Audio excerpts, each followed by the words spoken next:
Hello, everyone. Welcome. I'm Laura Podolsky. I'm the Executive Director of the UC Institute of Transportation Studies, and I'm so glad you're joining us for today's webinar, The Role of Pricing in California's Transportation Future. For those that might be new to UCITS, I want to do a quick introduction.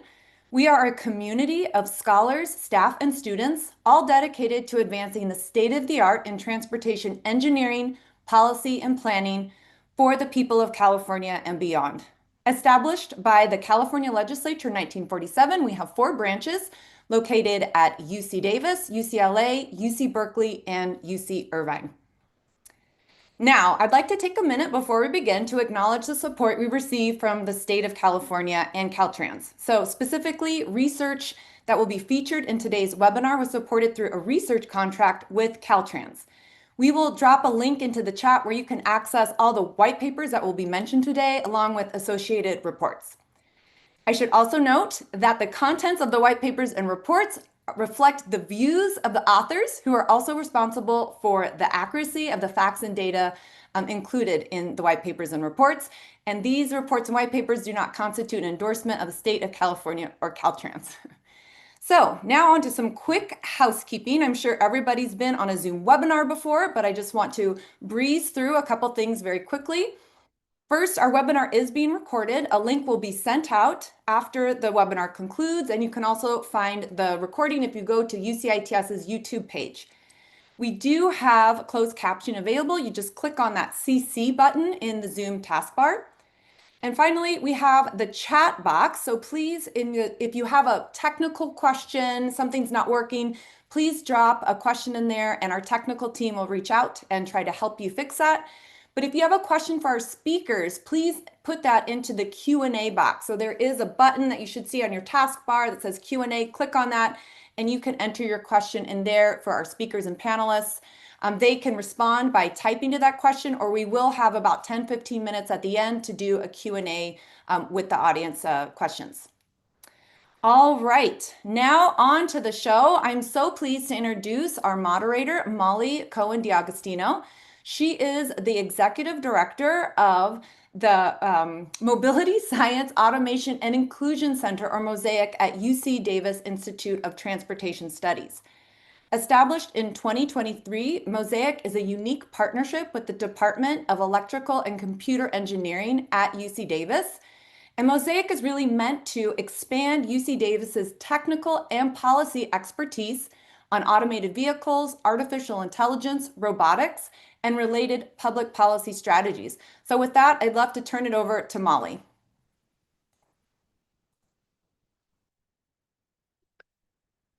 Thank you, Laura. And I'll just thank you for the introduction. And also another hat I wore is I was the project manager for this Caltrans supported project that we'll be hearing about today and reporting on today. So I want to thank all the researchers and Caltrans for that hard work that went into this project. And now I will introduce our speakers for today. First, we have UC Irvine economics professor David Brownstone. He brings a rich background to the table. He's looked at connections between urban and household vehicle choices, urban form and household vehicle choices. He's studied the economics of alternative fuel vehicles, free transit passes, and the economic impacts of the California's rail system. And Professor Brownstone has served as an expert consultant on toll roads, high-speed rail, and other major construction projects and transportation projects in Orange County, California, Australia, and the Netherlands. And today he'll share recent research highlights about carpool lanes and road pricing. Next, we'll have Mike Manville, is professor in urban planning, professor of urban planning at the UCLA Luskin School of Public Affairs. His research areas include transportation, land use and housing, and the interrelationships among them. He has particular interest in road and parking pricing and the determinants of driving and transit use and how land use regulations affect the supply and price of housing. So another expert which will focus on both economics and planning topics. And last, we'll have Joshua Shank, who's a partner at InfoStrategies, a transportation and financial advisory firm where he leads a practice focused on innovation, strategic planning, and technology. Joshua also serves as executive director at the Autonomous, Connected, and Shared and Electric ACES Mobility Coalition And lucky us, he's also brought his wisdom and experience to academia, and he's a senior fellow at the UCLA Institute for Transportation Studies and a research associate at the Mineta Transportation Institute. So those are our speakers. I will ask David, Professor Brownstone, to cue up your slides and get us started.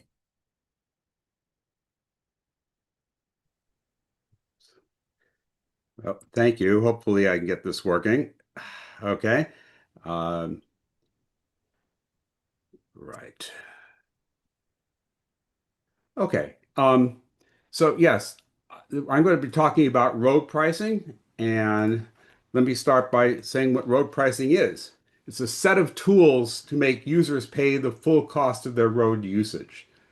Now, some of these costs are not borne by the users. We call these externalities or market failures. Key examples are congestion. When I get on the road, of course, I do account for the fact that I may be slowed down, but I don't account for the fact that my getting on a busy road slows down other people. Likewise, when I drive my car, I do not account for the impact my air pollution coming out of my tailpipe has on others. That's a local, and that could affect everybody in the local area. Greenhouse gas emissions the same, but that affects the whole world. Road wear is a particular problem for heavy vehicles and trucks. They don't account for the wear and tear on the road that they cause. The other one that we're going to talk about briefly is cruising for parking. If I'm driving around a crowded area looking for free or cheaper parking, that causes congestion, and that doesn't figure into my personal ID, my personal trade-off between, paying more or driving longer to find cheaper parking. Finally, there's pedestrian and bicycle safety.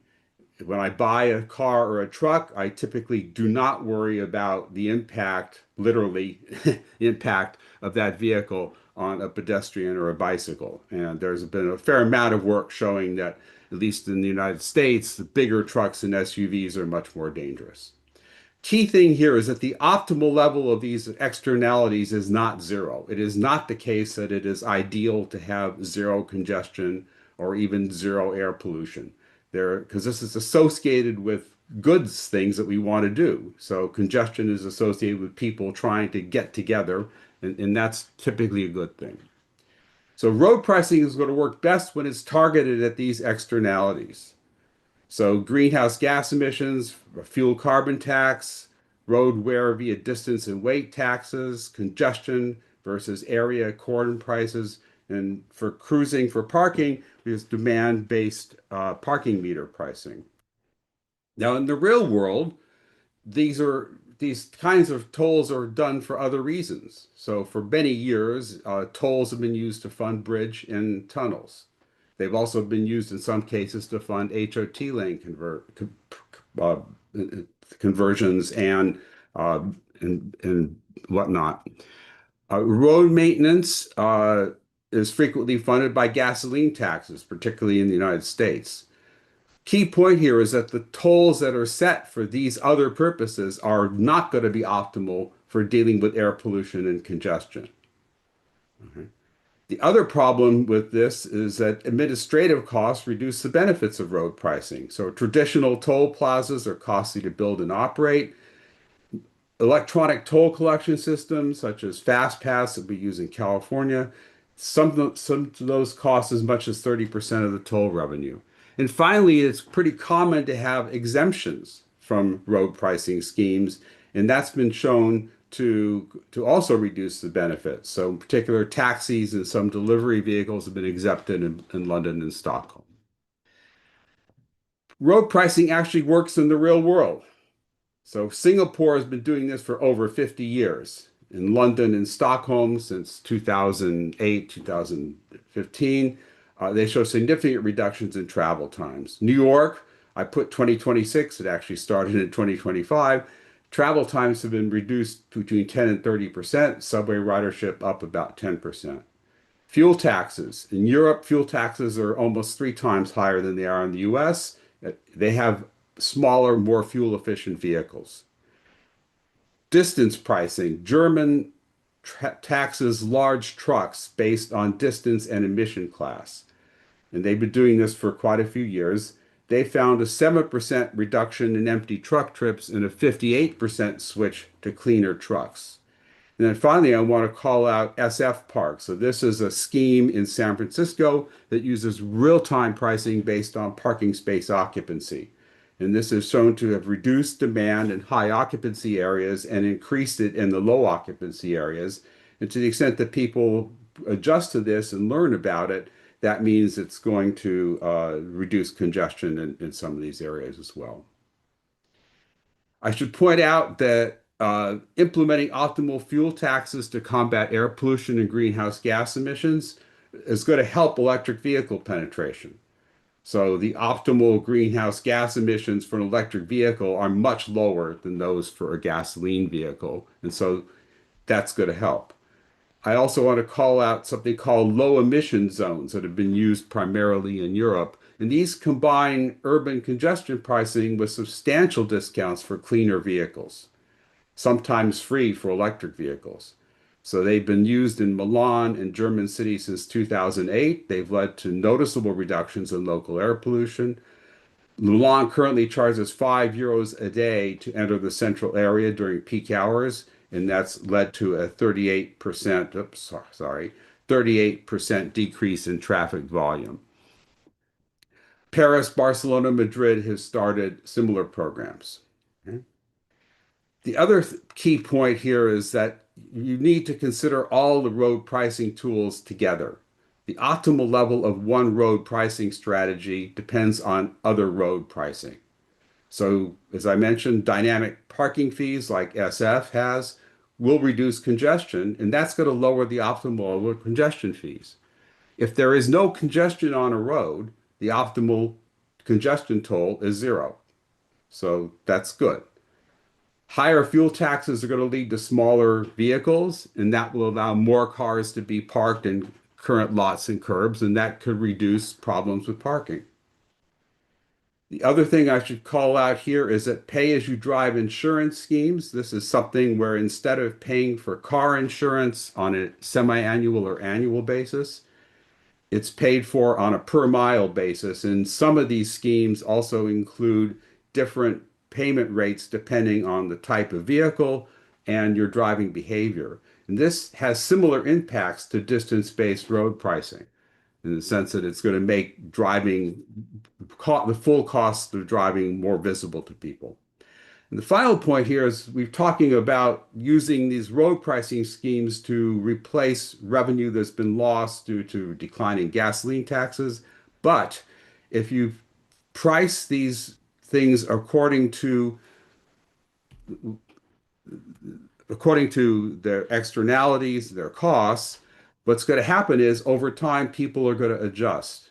And as they adjust, that's going to reduce the revenue you get. So this is an important point to keep. This is not a one and done type solution. Finally, there's links between road pricing and housing. Housing is another important issue in California, of course. Over long periods of time, pricing is going to impact the location of housing and jobs. If you increase fuel distance and congestion taxes, that's going to lead to denser urban cores. That could also increase the demand for transit. It works the other way around. So zoning restrictions on height and minimum lot sizes and minimum anything in the zoning can lead to more sprawl. And if there's less density, that's going to lead to more travel if everything else is equal. In order to get the longer run impacts of road pricing, there's got to be policy stability, and this is an important point. So in a place like Singapore, they've had this policy in effect for 50 years. People know it's going to be in effect, and you do start to see this. In other places, particularly a situation where it may be that people are expecting the policy to change, you won't get these effects. Generally, though, I want to end by saying pricing strategies do offer potential solutions, both to restore financial sustainability and I think perhaps more importantly, address the environmental and social costs of driving. So thank you.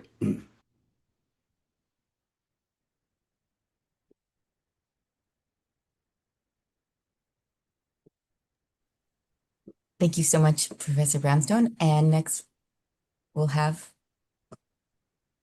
Professor Mike Manville. If you could show your slides.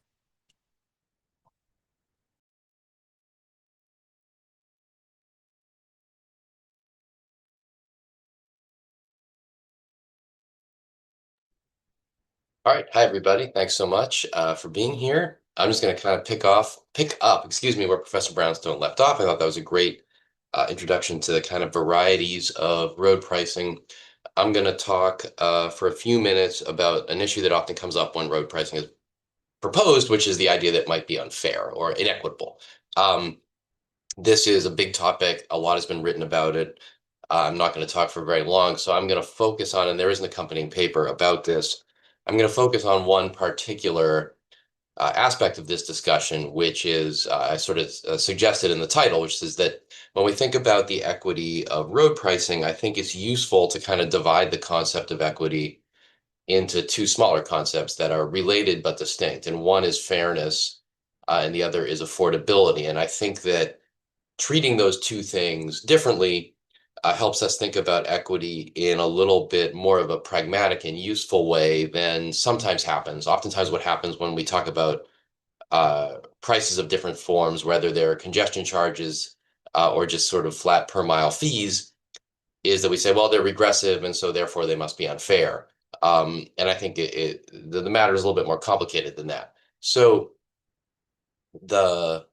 I want to move to my next slide. Here we go. So let's just get into some definitions here. For our purposes, the distinction we want to make is this: that the price is fair if the burden that imposes on a user corresponds to the cost that the user imposes on others. And this is similar to what Professor Brownstone was saying earlier.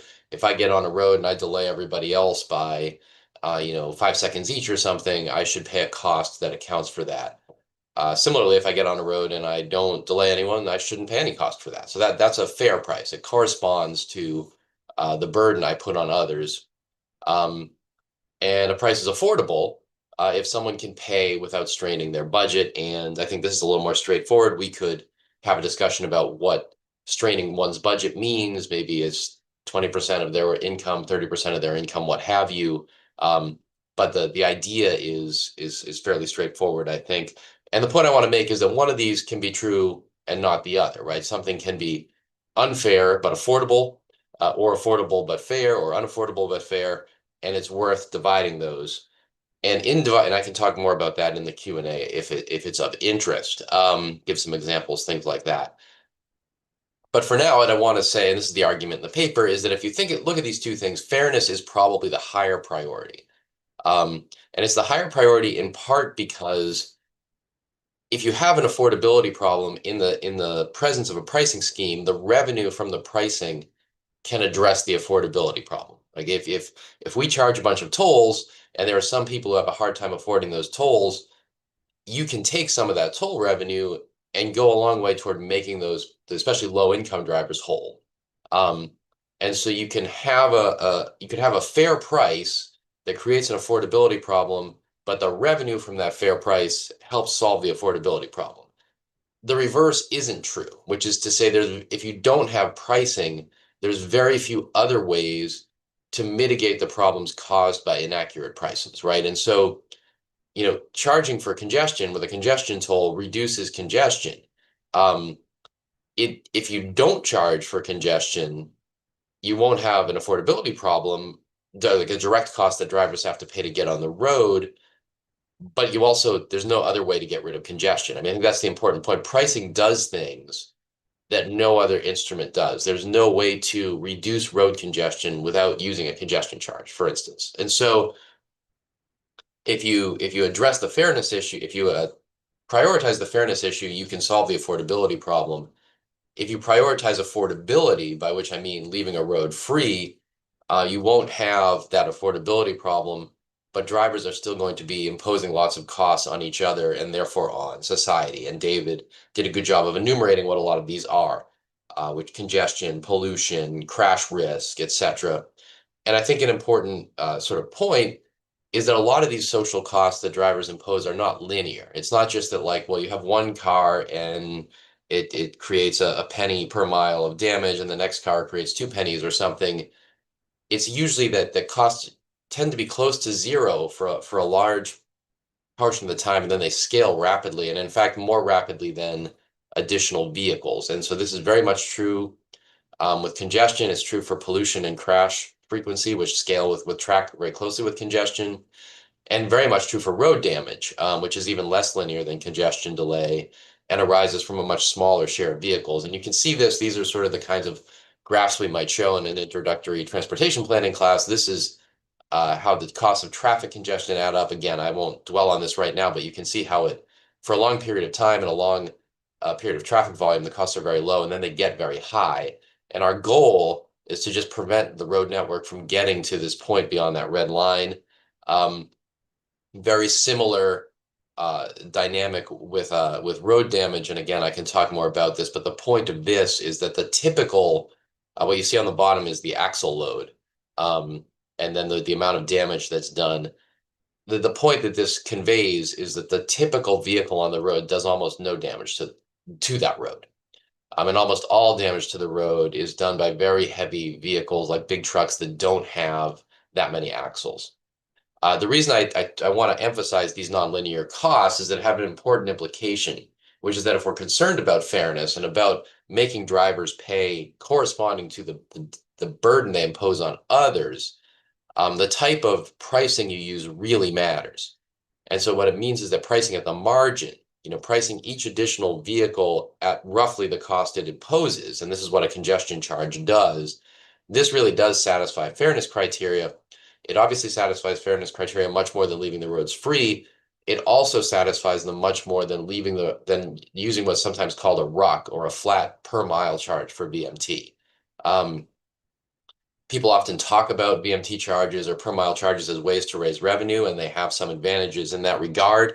But as sort of, if we're thinking about equity, a VMT charge can be more affordable in many instances than a congestion charge, because they tend to be rather low, and they're particularly if they're used to substitute for a gas tax, then the burden on the typical household is really not noticeable. But they're much less fair because they leave many very costly forms of driving behavior essentially subsidized, because every mile is treated the same, but in reality, some miles driven cause much more damage to society than others. Okay, so that's the fairness issue. I just want to touch in my last 50 seconds on addressing affordability. This has been written about quite a bit in other areas as well, but three quick points here. The most efficient method to address affordability is to just directly redistribute some toll revenue to lower income people. An additional thing that can help, that we can do with road pricing that we can't do with other forms of pricing, is to introduce pricing lane by lane, to just say, half the freeway is priced for a few years, and then a year after that, we introduce a pricing on a third lane and so forth. And this helps people acclimate. And then very quickly, people often worry about the implications of this for the middle class. I can talk more about this in the Q&A. It's just worth considering that in the long run, if people spend a little bit less on vehicles and a little bit more on tolls, pricing does not have to make the typical household spend more on transportation. It can just make them change the way they do their spending, and in ways that are probably on the whole better for California. So thank you very much. I'm happy to take questions, and I'll sign off.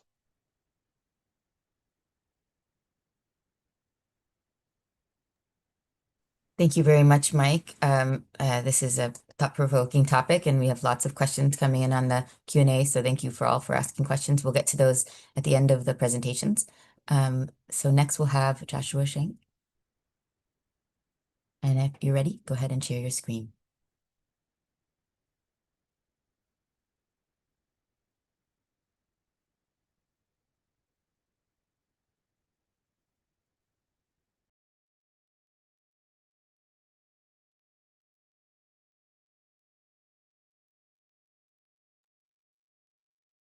When you're ready, you can also unmute yourself. Hello, everyone. So I'm going to talk a little bit about the successes and failures of managed lane pricing projects and studies in California and beyond. This paper was written with my colleagues Aaron Barry, Emma Huang, and Egon Turpin. So what our paper looked to do was to document and explain the challenges in implementing programs and projects studies in pricing, to better identify the goals and objectives of those programs, and see how they ultimately performed against those goals and objectives, to better distinguish between what's known on traffic, VMT, and GHG emissions, performance, and other impacts, and then most critically, to identify what worked. So what are the strategies that lead to success or failure of pricing in California and across the US? So the way we did this is we looked at academic articles and other literature on this topic to make sure that we covered what has been done previously. And then we had a bunch of case studies. And in those case studies, we looked not only at efforts that succeeded, but also those that failed to move pricing forward in California and a couple outside of California. We also looked at agency issued reports, presentations, everything that happened during the time that these things were being moved forward.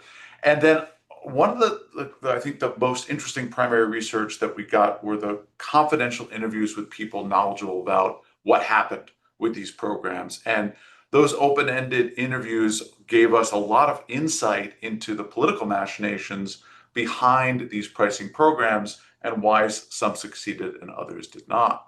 Joshua, really Hey, Josh. quickly, you're in presenter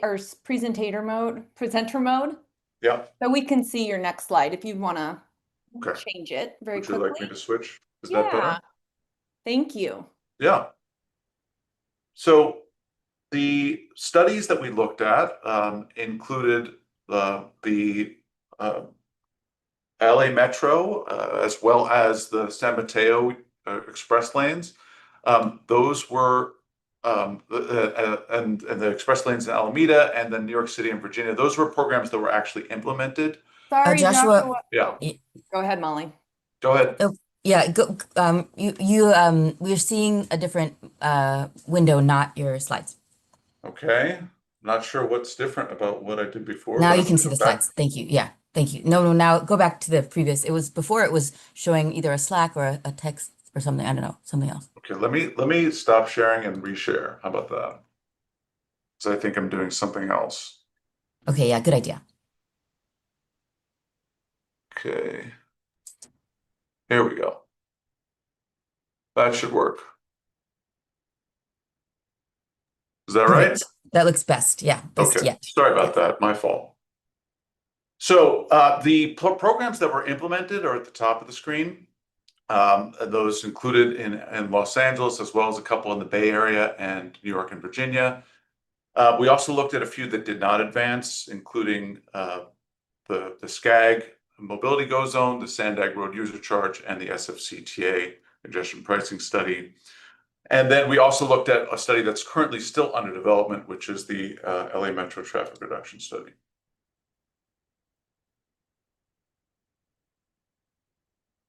So just quickly to look at some of these cases and how they worked. The express lanes and SCAG mobility zone and LA Metro Traffic Reduction Study were all in the LA area.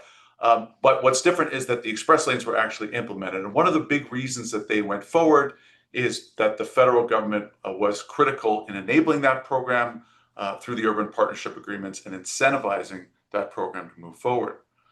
The SCAG Mobility Go Zone, which did not move forward, suffered from a lack of political support, and that lack of public engagement was really critical in one of the reasons that it did not move forward effectively. The LA Metro Traffic Reduction Study, which was started right before the pandemic and is still ongoing, obviously has not been implemented. That's been a real issue, but certainly something that had some support at the beginning politically and seems to have petered out a little bit.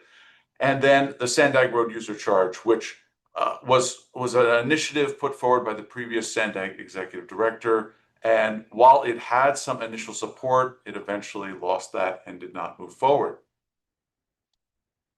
We also looked at Northern California. A couple that were implemented there included the HOV to hot conversion. That was in the US 101, and then the IA-80 HOV to hot conversion. In both these cases, there was substantial political support throughout the region, but the private sector investment in particular in the US 101 was pretty helpful. In both of these cases, though, one of the things that was defining characteristic and made them move forward is that there was clear congestion, and that these programs helped to reduce that congestion. That's a really important and differentiating factor because people could see the results of the effort. Whereas the SFCTA's downtown congestion pricing study, which began again prior to the pandemic, was postponed and has not moved forward.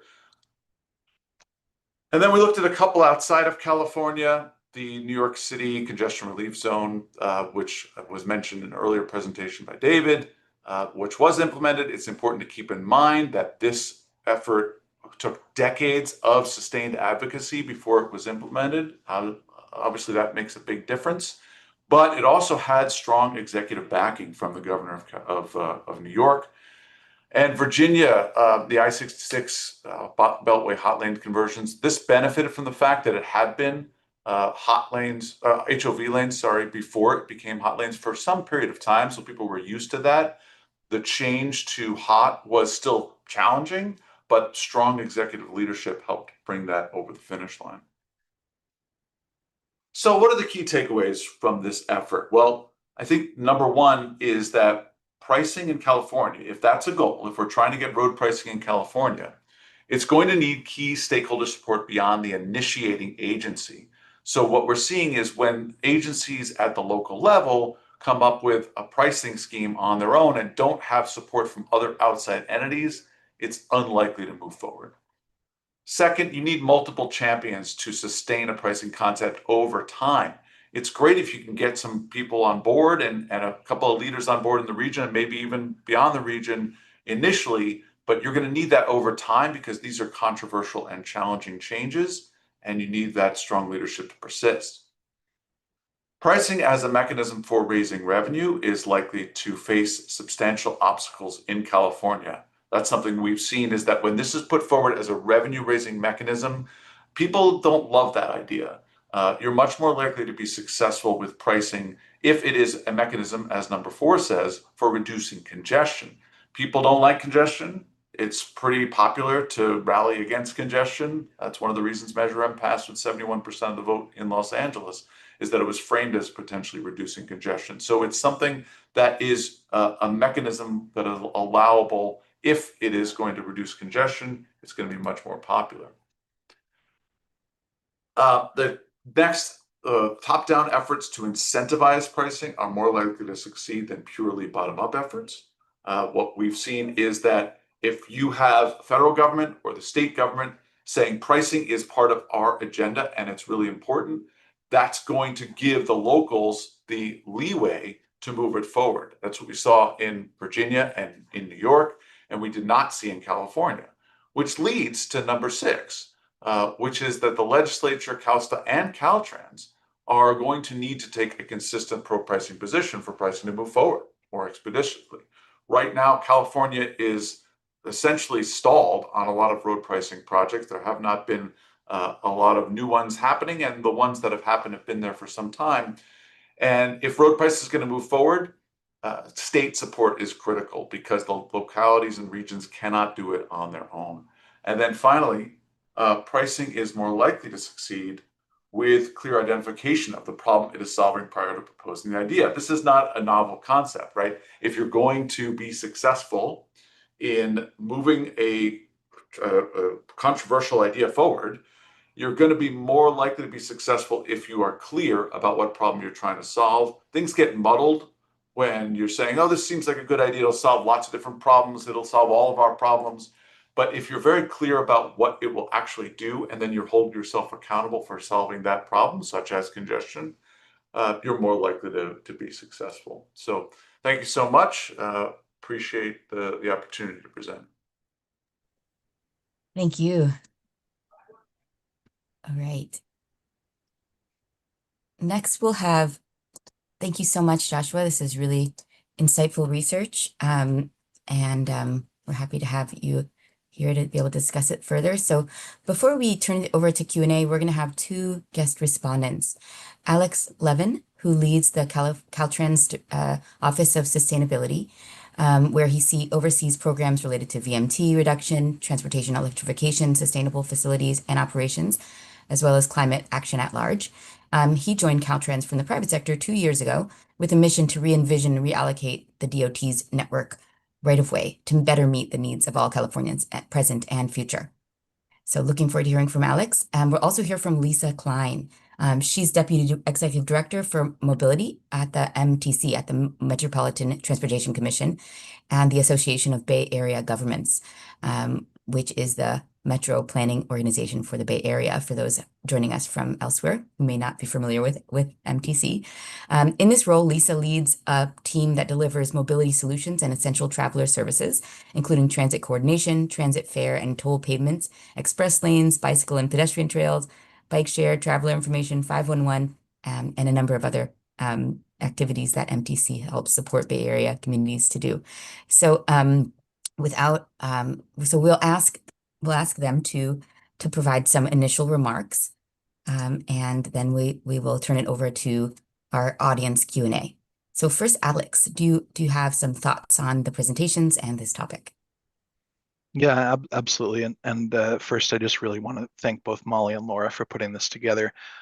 We've got almost 500 people here, which speaks to how much interest there is and how much importance there is in this area. So grateful for you all attending as well. To start with a little bit of context, I think Caltrans is very, very careful to avoid conflation between road user charge and road pricing, and the difference here being what the purpose is, right? So road user charge being an alternative revenue source to fund transportation system maintenance and repairs, and road pricing, as we define it, really being a tool to achieve all the other strategic objectives. So things like system efficiency, congestion, VMT, travel behavior.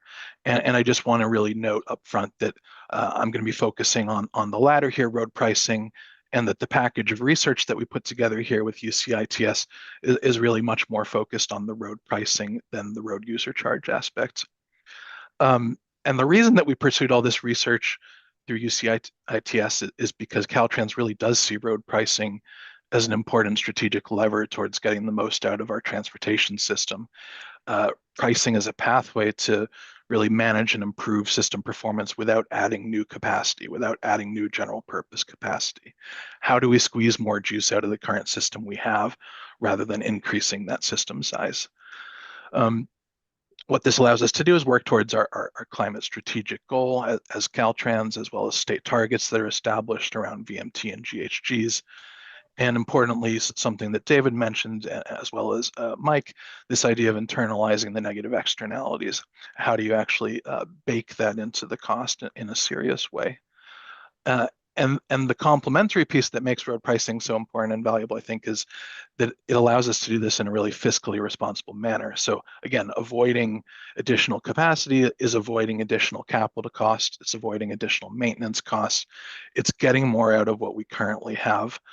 Particularly understanding that new capacity over time can reduce its value through induced demand in the long run. So is it an efficient, effective way to spend our money and support an improved system? So all that's the reason why we're doing this, right? Because Caltrans sees road pricing as really important. So we pursued this real major research push, and you've heard from 3 of those folks, but really this is an enormous team of researchers who conducted the work here, and I'm sure Molly and Laura will pass along some of that research as well from other folks, and I'm really grateful to that cohort. Caltrans also working with CalCog in a separate effort with a couple consulting firms, DKS and STV, to pursue even more in this area. We really want to understand this. It's about understanding challenges, impacts, to whom, for whom. That who, what, when, where, why is really important to allow us to make informed decisions at the state. And what it will then allow us to do is with this data really work on our relationships with toll operators, with regional agencies, with the locals, and as well our state system planning and investment decisions, baking that information into making good decisions. So now really getting to the reaction part, Joshua really in his last point nailed it for us. And at Caltrans, we talk a lot about projects, and talking a lot about projects, we talk a lot about purpose and need, right? Why are you doing the thing that you're doing? Why are you scoping it the way you're scoping? And starting with the end in mind, right? What is the objective? What are you trying to accomplish? And then working backwards. So how do we measure this? How do we scope it to meet that goal? Well, the important takeaway here is that that's not just a project thing, right? It's a system level thing. And that means carrying that goal, that intent, that what we're trying to accomplish through as far upstream as we can to project delivery at downstream. So that means statewide transportation plan, the CTP. That means working with our regional partners to make sure this stuff is integrated into the RTPs, the regional plans. Corridor planning at Caltrans, our PID process, which is essentially our project initiation process, making sure we're, again, very clear about the intent, the need, the purpose, and carrying that all the way through. So this then speaks to things like what Michael discussed. What does it mean when we're talking about equity and trying to deliver a project that is either affordable or fair? What does it mean to focus on congestion versus VMT versus GHGs versus when you start to get into the rock space, and being very clear there. So with that, I just want to pause there and again thank everyone for this. This is such a nice opportunity to share with folks here, and I'll pass it off to Lisa. Hi, good morning, everyone. I also really want to thank the folks at ITS and all the researchers. It's really a pleasure and honor to be part of this conversation this morning. I want to talk about two kind of practitioner angles on road pricing from our experience here in the San Francisco Bay Area and MTC's experience in the Bay Area. The first is that MTC actually, we operate about 150 miles of express lanes on 3 corridors in the Bay Area. That's part of a larger network of express lanes or hot lanes that are in the Bay Area. We also operate the Fast Track Customer Service Center for the entire region, and that's the way that people pay their tolls electronically. So we have a lot of experience on the operational side, including customer interaction. The second angle is that we have explored through planning studies really whether more extensive roadway pricing coupled with really strong investment in transit could help the Bay Area advance its mobility and climate goals without causing undue hardship for lower income drivers. And this work is outgrowth from our regional long-range plan or a sustainable communities strategy, in which the state sets really ambitious targets, frankly, for the region to reduce greenhouse gas emissions. And through that planning work, we've done really extensive engagement with partners, with policymakers, and the public.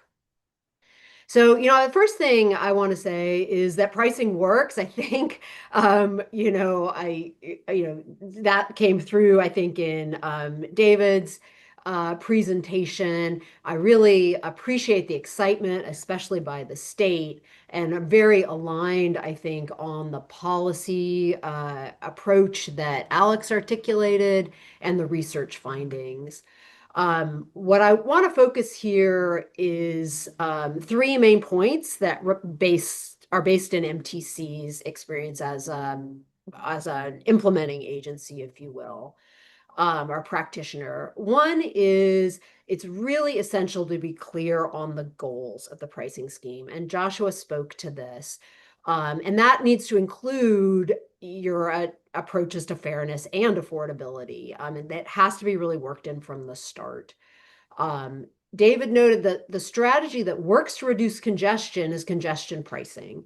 In the context of the long-range plan, our goal is to reduce greenhouse gas and emissions and congestion across the whole region. And the analysis showed that congestion pricing which is, tolling freeways when they are congested, is really better suited for that than a more general mileage fee. So if the goal is revenue replacement, you would choose a different model, probably with lower infrastructure costs. The second point I want to make is that while pricing works, it's very hard. And I see lots of comments in the Q&A that kind of get at that, how hard it is. And here I just really want to jump on with Joshua's point that it's going to take alignment at all levels of government in California. The state, all across the state agencies, and there are several different agencies, I think, that can play a role in this. Regional and local partners all rowing in the same direction. And frankly, even for express lanes, which are number one about choice, there's a huge amount of choice in express lanes. And number two, they're quite widespread in California. Even there, when we go to open a new corridor with express lanes, I feel like we hear the same concerns, questions about fairness, and double taxation. I mean, all the kinds of things. We hear those still today, even though we've had express lanes in operation in the region for decades now. And we hear them maybe to a little bit lesser degree, but we still hear them. So the education is ongoing and it takes a lot of alignment.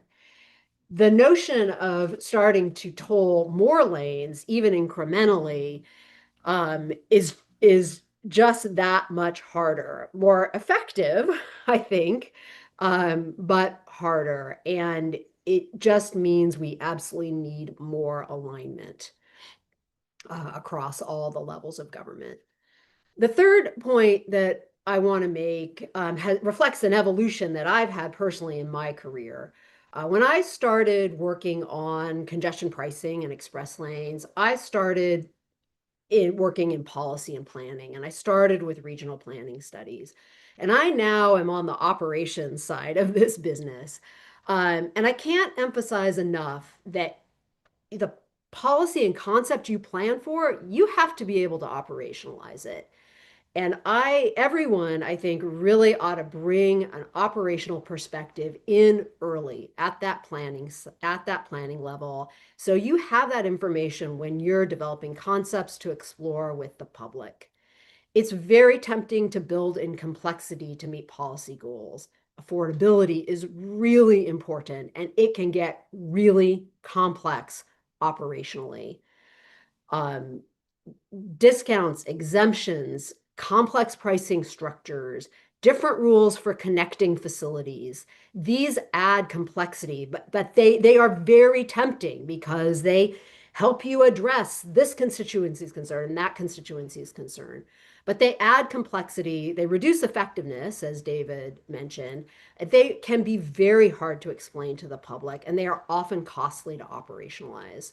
So the best advice I can give you, I think I've made this point clearly, is to try to keep it simple, center the customer. And I use that term very deliberately.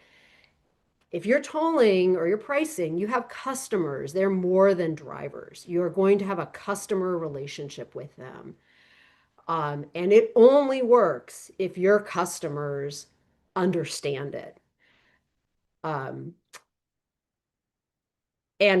honestly, customer service is one of your big costs, and it can be a tremendous, frankly, political and operational risk. If we break faith with the people we serve, that is a real challenge.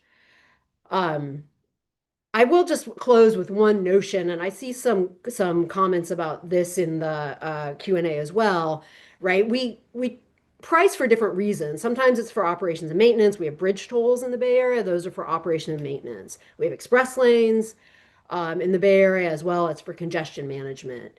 As we think about a more comprehensive road pricing structure, we have to think about how those different pricing structures would layer on top of each other and how customers and the public might understand that, how we would explain it to them.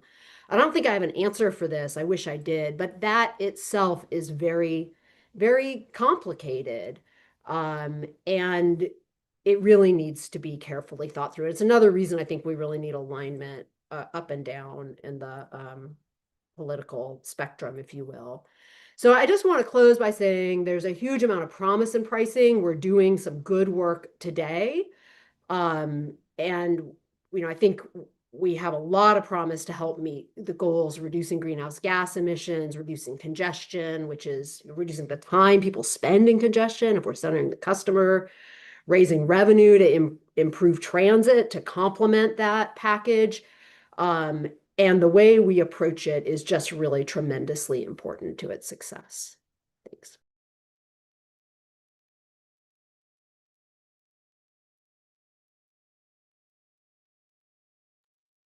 Thank you so much, Lisa, for those wise words. And I feel like it really tees us up to answer some questions in the Q&A. So I'll ask all of the speakers to turn your cameras back on and join us in this main square, virtual square, and join Lisa. So if you, and so yes, we have 23 questions in the Q&A, and we clearly do not have time to get through them all. But I want to ask, I'll start off by asking a question around that I think captures some of the questions that were raised around, getting through the political and institutional stalemate that has prohibited congestion pricing from occurring in our regions. So Susan Shaheen asked a question about legal authority. Does Caltrans need new authority to encourage this type of hybrid road pricing system? It was also discussed by others about this thought of how that there are examples of working through the sort of political and institutional solutions. So what are the sort of legal and institutional solutions that you might consider? And I don't want to call anyone out, but does anyone want to volunteer to address that first? I'm happy to answer broadly to start, which is that I think the consistent thread you're hearing is alignment up and down, and part of that includes the legal piece as well as again teeing up the projects through the actual planning process at the state planning level, at the regional planning level, at the corridor planning level. And that includes having alignment with the feds. It includes having alignment with the state and with the locals. And there are pieces of that where we're not currently set up through law to do some of the things on road pricing that might be at a policy level, at a goals level, the most useful things, and that requires continued work and relationship building with the federal government and as well with the locals. So I think it's a significant work in progress, and having this research underpin that and underpin the value of what can be accomplished is an important part of building that case and building that sort of unified understanding of the value proposition. Great. I think in the interest of time, I'm going to move us on to equity and EJ, which a number of questions, sort of expanded on Professor Manville's presentation on fairness and justice. I wanted to allow others from the group to address this question around how do we build congestion pricing systems that also are fair. Folks in the chat suggested that there's really difficult decisions that families have to make in terms of affordability. And this adding this layer could really burden households. Any questions or thoughts to expand on what Mike presented? I would just add that I always want to remind people that the existing system is not fair or equitable. So comparing pricing versus the existing system is not the right comparison. The question is, how can we make the existing system more fair and equitable? And I think Mike's presentation shows that it has mechanisms that would allow it to do that. If you do pricing in a way that's effective, where you use the revenues either to subsidize low-income people's transportation costs or improve alternatives to driving, that can be a highly equitable way of doing it that is probably far more equitable than the existing system that we have, which has a number of flaws in it that actually perpetuate a lot of the inequities in our transportation system.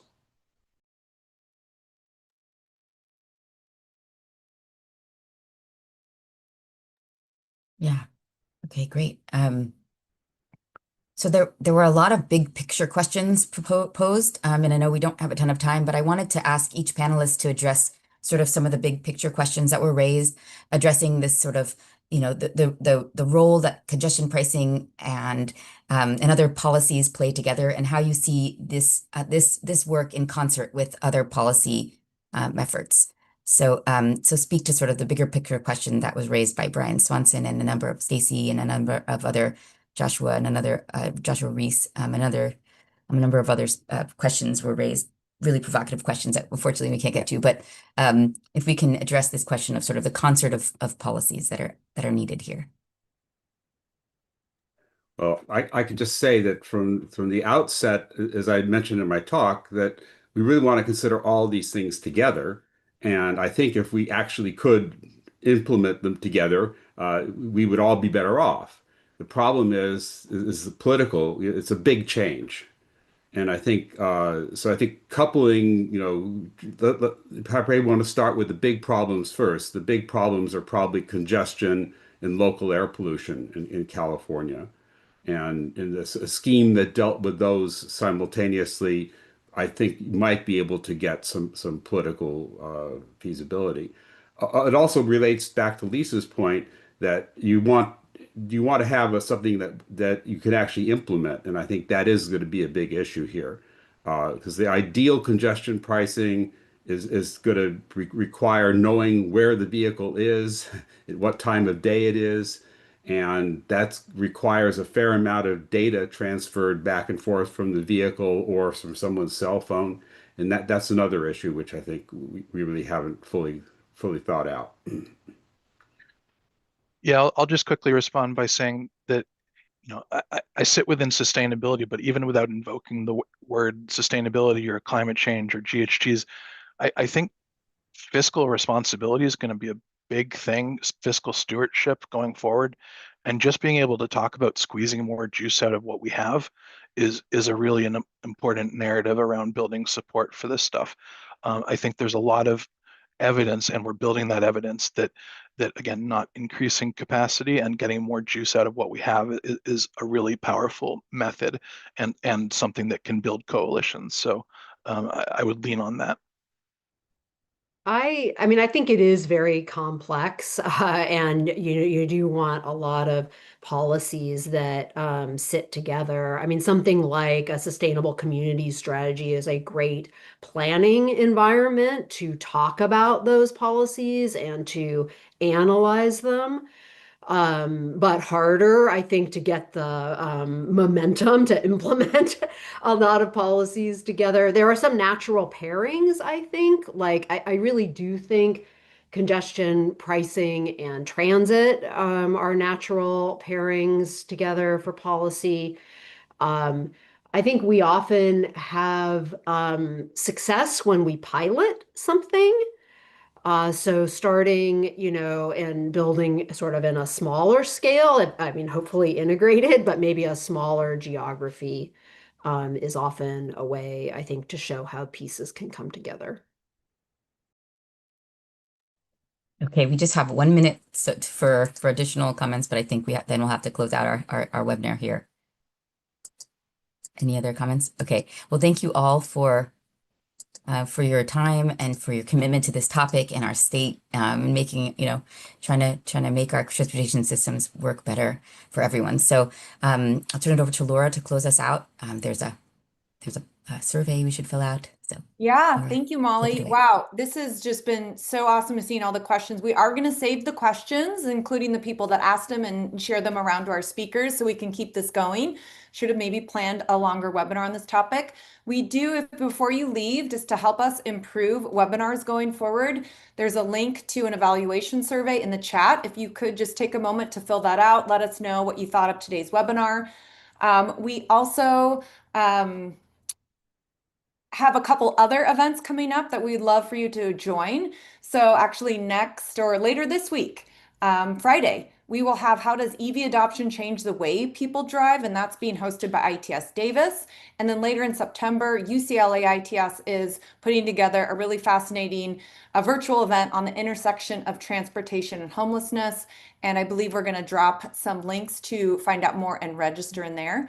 So in closing, I just want to thank everyone. I want to end with gratitude to our speakers, our guest respondents. Thank you for taking time out of your day to be with us.